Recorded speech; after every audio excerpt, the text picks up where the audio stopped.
My name is Kier Blake, and I'm in the Master's in Science for Environmental Policy and Sustainability Management program at the New School.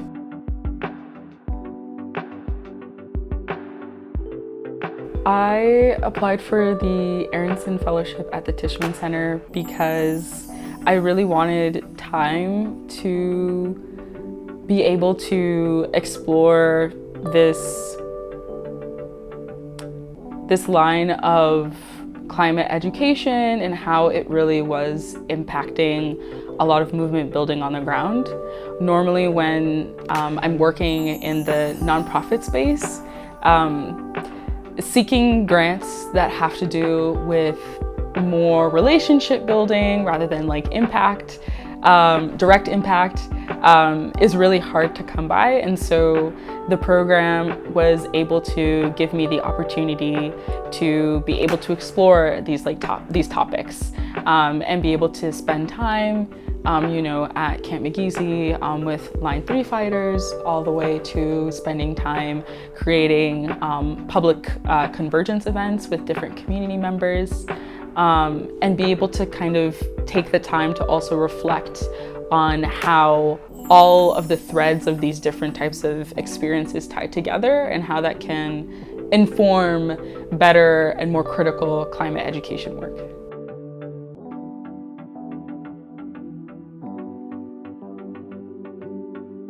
One of the highlights of the Aronson Fellowship was having time to speak to Brian.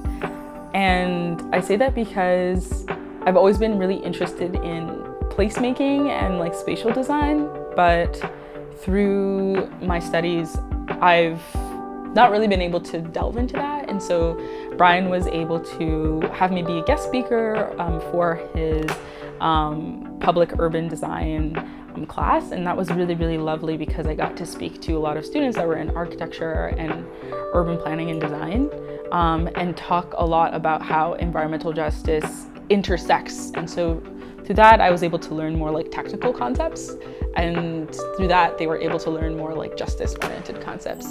And then furthermore, we had also decided and discussed a little bit about having some of those New School students through his classes also support on some of the school implementation projects I'm doing in the Bronx.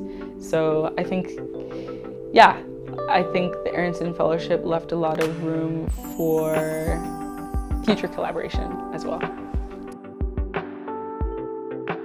My Aronson Fellowship project was to try and think through the beginnings of ways in which teachers could start to think critically beyond the traditional climate education approaches.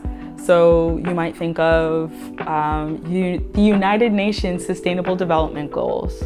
A lot of elementary school, middle school, high school teachers, even college teachers use these development goals within their work to talk about climate, especially on a global scale.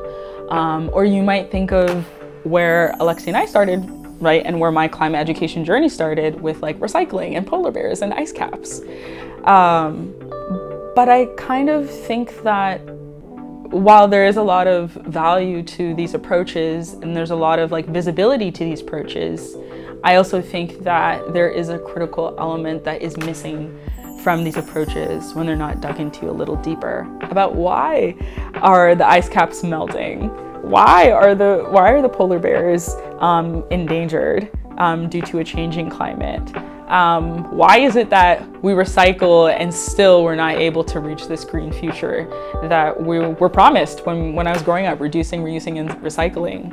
I was doing that militantly. And so I think the biggest thing that I found was teachers really wanting some sort of guidance on frameworks and principles and ways in which they could start to push back on the institutional boundaries that also were set within them, to teach both to the standard, right, but then also to teach in a critical way. And so we've been trying to look at how climate can be taught in a standardized way, but still be taught in a way that is able to center Black, Indigenous, and Brown and other people of color's voices in the classroom. yes, we were able to get people from different parts of the world, and it was still a beautiful experience, but I wanted something that felt a little bit more grounded and like creative and fun, but also created space for serious conversations and also a lot of like skill building as well. And so with the help of like the Aronson Fellowship, it like gave me the capacity to be able to like plan something that was at La Plaza Cultural garden.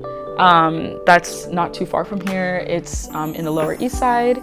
So it was in a beautiful outdoor space. Because it was in an outdoor space, we were able to welcome around 150 people per day. It was a 2-day event.